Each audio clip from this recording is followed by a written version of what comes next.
Okay, we're going to hold an intention together for a total of 10 minutes. And here's quickly what to expect and how it goes. We breathe together 3 times. Then I'm going to read the intention the first time and just imagine this is the new reality. Whatever your imagination comes up with, whatever you visualize, that's perfect. Then after 3 minutes, I'll read the intention again. Pull all that imagination down into your heart and just surround it with love. Feel this is so true, and the joy and gratitude and delight and wonder, and add more images to it. Then 3.5 minutes, I'll read it for the final time. This is when we softly, gently send it out into the world so that anyone who wants to can receive it fully. So let's go ahead and breathe together 3 times. Breathe in and breathe out. Breathe in and breathe out. Breathe in and breathe out. In love and light, we hold the intention that we help ourselves and others be open to recognize, receive, and appreciate the love that is present.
In love and light, we hold the intention that we help ourselves and others be open to recognize, receive, and appreciate the love that is present.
In love and light, we hold the intention that we help ourselves and others be open to recognize, receive, and appreciate the love that is present.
We give thanks, and so it is. Whew, that was really good. Well, a number of us have to book out of here at 1:30. So let's go through and share our experiences really quickly. Catherine, could you unmute and share what that experience was like for you?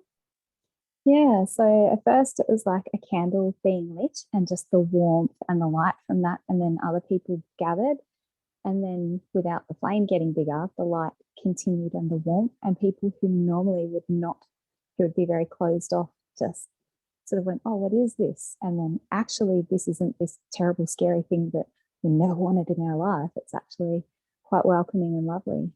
And yeah, and it reached a lot of people. So yeah. Beautiful. That's great. Thank you so much. Todd, what about you? Could you unmute and share what your experience was like?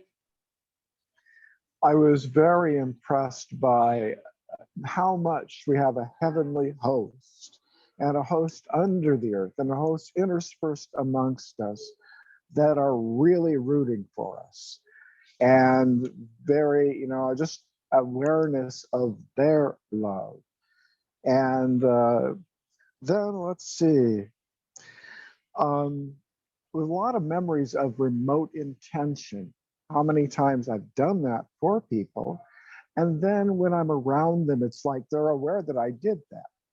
And so I'm encouraged, even though I'm kind of a hermit in many ways and so separated from so many members of the family, honestly, I can still do that. And that's very encouraging to me. Sending good intents. And then to all sentient beings, even what was it? The problem child needs the extra rice cake or something like that. Anyway, that's kind of another impression there. Anyway, that's about That's it for me. very cool. Thanks, Todd. And Robin, I want to make sure that we cover you because you're not on screen and I don't want to forget you. What was your experience like? Mine was just kind of all over the place, but the very first image that I got was a clown with the teardrop on the face. And I thought, oh boy. And I thought, that's me. So, you know, I don't want to be all whatever. I just need to be honest. I realized I needed to give myself love. And so that's something that was sort of eye-opening. And then I purposely just did like an open heart, because I'm doing this, I told you, this 100-day challenge for heart coherence. Mhm. So automatically I'm opening up my heart and just sending love to people, to everybody. And I have a couple of family members that are difficult, that I struggle with, that I love dearly and I feel abandoned by.